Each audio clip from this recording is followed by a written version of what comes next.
this video, I'm going to be talking a lot about which books were good reading while being pregnant and which books probably you should stay away from if you are pregnant, just because I am currently pregnant and I think that that's very valuable information. So if you are pregnant or if you are trying to get pregnant and you want to know what books you should be reading, or even if you just had a baby and you want to know what books are easy to follow, what books are gonna keep you happy, and what books are not going to make you go into a hormonal rage, stay tuned because I have some good ones from this month.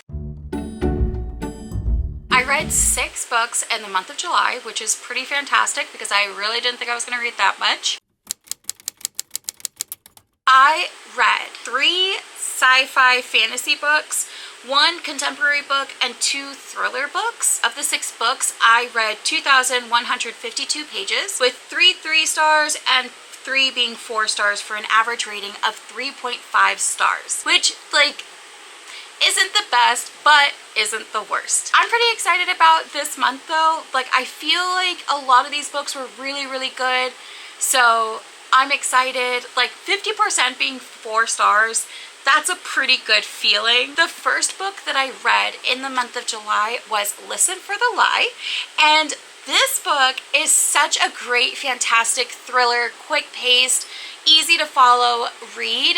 Honestly, like, it's just been such a fun time reading this. I did not think I was going to get through it as fast as I did, but my goodness, like, it was just quick. Like, it was just very quick and very easy. And if you're pregnant, you will understand this. I have really bad pregnancy brain, and if I put a book down, I may not remember what's going on, but this one, it was just so easy to continue. Set it down, continue, set it down, continue. I felt really good about this. This book is about a podcast called Listen for the Lie, and they are doing a podcast on an event that happened with this one girl. Her name is Lucy, and she may or may not have offed her friend. She has no idea. She doesn't remember any of that. And so this podcast is going and interviewing everyone and trying to figure out what did go down. And this was just so good. I really enjoyed it. There are some inappropriate scenes, so if you're somebody who does not want anything of the sort, like, there's a lot of innuendos, there's a lot of joking, there's just a lot of, like, language being thrown around. So if that's something that makes you uncomfortable, I would not recommend this. But if you are pregnant and you just want a thriller that you can pay attention to, not just pay attention, but like follow along and easily like read this, I highly recommend this one. It was very good. It was very funny. There's a lot of dark humor though, so just be careful with that if you're somebody who like doesn't really like sarcasm or doesn't like dark humor. There's a lot of that in this, so take that with as you will. Take that as you will, yeah.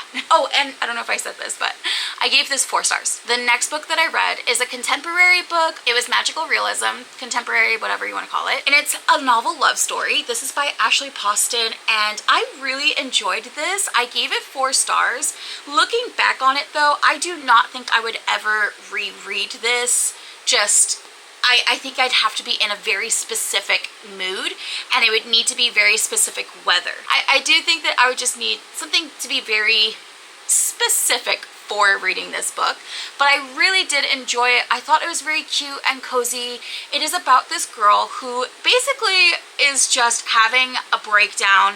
She just needs to get away. Her friend is about to get engaged and she's trying to be excited, but her whole life is falling apart and she just needs to get away. She was supposed to go and meet her book club at this cabin in the woods and no one could go, and so she was just really frustrated, really devastated. She decides to go by herself. In the process, there's a huge rainstorm and it pulls her off to the side of the road into this small town, which happens to be the town of her favorite book. It's a 5-book series, except the author passed away tragically when the last book was in the process of being written. And I really did enjoy this. I thought this was so great and wonderful. I think just like the story, it was very whimsical. It was very cozy. When I read it, it was pouring rain outside and it just gave such good vibes. So I love this. I think this is a great book for a lot of people, and I do think, again, if you are pregnant and you have pregnancy brain and you don't want to follow anything very intricate, this was perfect for that. This was absolutely perfect. It's a very easy to follow plot. It's a very, like, I could have set this down and come back to it a week later and still known what was going on. Like, that's how easy it is to follow, and I really appreciate that right now, because I'm not even joking, I fall asleep, I have to go to the bathroom, I'm hungry, I start crying, like all of these things are happening because I am very pregnant. And so I think this was a great book, especially if you are expecting. This is a great, cozy, comfortable read. It's not something that is going to make you too overly stimulated and emotionally sensitive. So this was great for that. I do recommend this one. Again, 4 stars. The next book I read was Heartless Hunter. This is by Kristen, I don't know how to say her last name, but I read this. This is a fantasy book, and honestly, I'm having such mixed feelings about this. I will say, I do believe this is supposed to be YA. I think there's nothing bad really happens. There's no cursing in it. So I'm pretty sure this is a YA friendly book. However, not only does it deal with the occult and like kind of dark magic, it also deals with, how do I say this? So she uses her menstruation to do spells. And so if that's something that makes you uncomfortable, I would not recommend this, because that is the entire book. And another issue, my main issue, is that this book was boring. I got through it, I read it, but I could not tell you anything that happens in this book besides witchcraft. I really couldn't tell you anything.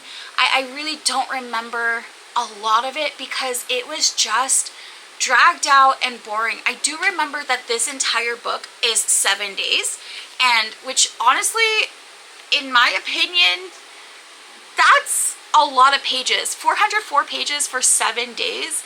I just feel like she could have made this 50 pages and had this be the beginning of the book and gone into more like other things, you know, other plot points much later on. I did like the fake dating. I thought that was like very clever, where they're fake dating each other to get information, but like the other person doesn't know that they're faking it.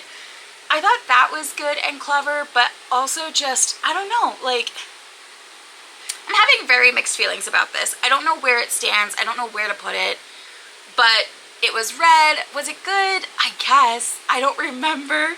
I don't remember anything. So that's really the book. That's really everything that I can tell you about this. It was okay, I think. I did give it 3 stars, so I think it must have been fine when I had read it.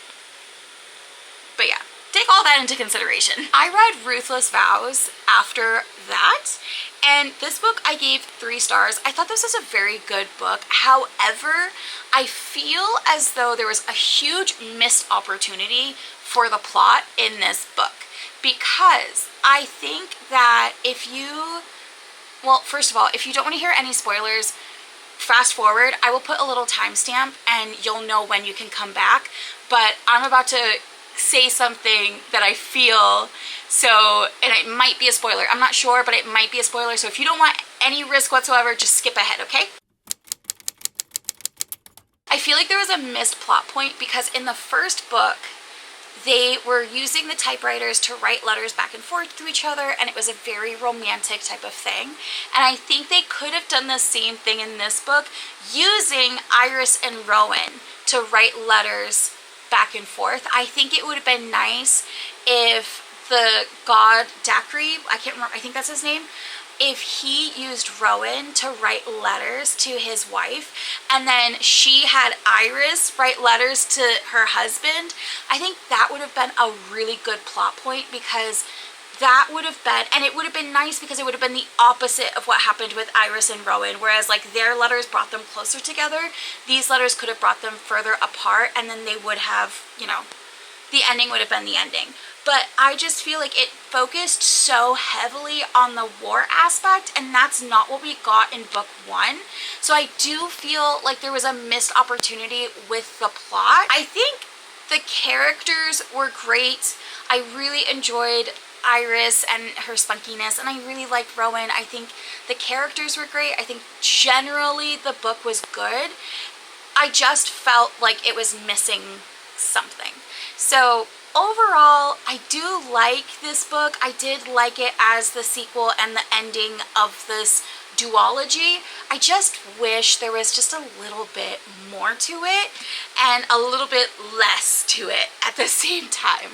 I just think that like there was so much that could have been done with this. I still liked it though. I still read it pretty quickly and I still recommend it. So if you read Divine Rivals, I do still think that you should read Ruthless Vows. I gave this 3 stars.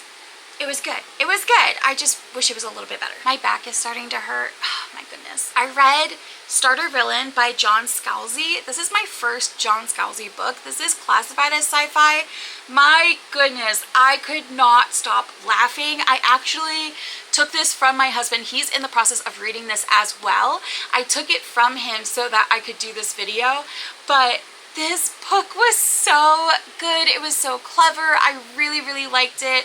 I think it's just, I don't know, it's just so funny to me reading this.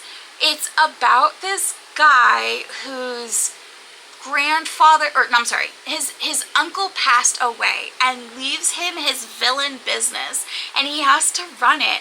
And when I tell you, I could not stop laughing. Everything's funny about this. The cats are spies. There's dolphins that set up a union. Like, it's just so good. And it's a quick read, guys. It was 262 pages. So 260, it's a very fast read. 262 pages, anyone can read that. It's brilliant, absolutely brilliant, phenomenal, absolutely wonderful. I truly, truly, truly loved this book.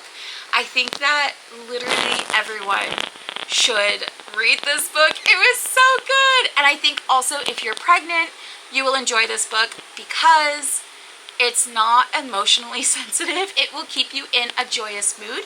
So you'll just keep laughing. There is a lot of cursing in here, so be careful with that. The dolphins have a whole potty mouth, but for the most part, very, very cute, very fun, very quick, very easy to follow. Again, we love easy to follow books.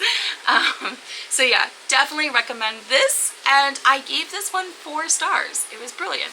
Last but not least, the last book that I read in July was Just Another Missing Person. This is by Gillian McAllister. She also wrote Wrong Place, Wrong Time. I have not read that book, but I've heard good things about it. I read this, I gave this book 3 stars. It was good. It was very slow. Very, very slow. It did not pick up until like page 200, and then it got interesting. And honestly, you should not have to read 200 pages just for a book to get interesting. It felt like everybody was dragging their feet. Literally, there's so many messages of me sending to my friend being like, does no one care that there is a girl missing? Are we not paying attention? Like, there's a girl missing. Are we not going to go look for her? Like, what's going on here? Why are we not concerned about the girl missing?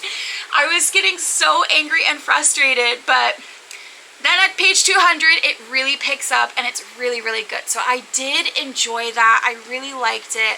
I think that the plot twist was very, very good. I think that that was very clever. So I enjoyed that. I just wish that it was a little bit, you know what I mean? Like a little bit better in the beginning. I think the first half needed a lot of editing and just keeping it, you know. I would not recommend this if you are pregnant and you suffer from pregnancy fog, or if you have to get up and down and put things down a lot. Like if you have to put down your book a lot, I would not read this unless you're reading it on audiobook and you can like listen while you're doing something. Otherwise, I do not recommend reading this book.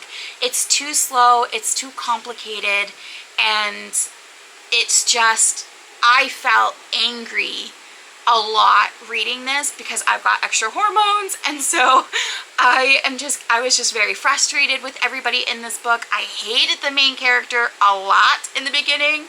I just felt like she was very selfish. I just felt she was very selfish. And she's going through a lot too. So I felt bad for her, but at the same time, I was like, can you just for 1 second not be thinking of yourself? Just for a little second. A little second, can you think of the girl that's missing? It just was a lot. It was a lot going on in this book, and I don't think that I read it at the right time. I think if I read it before I got pregnant, it would have been a lot better.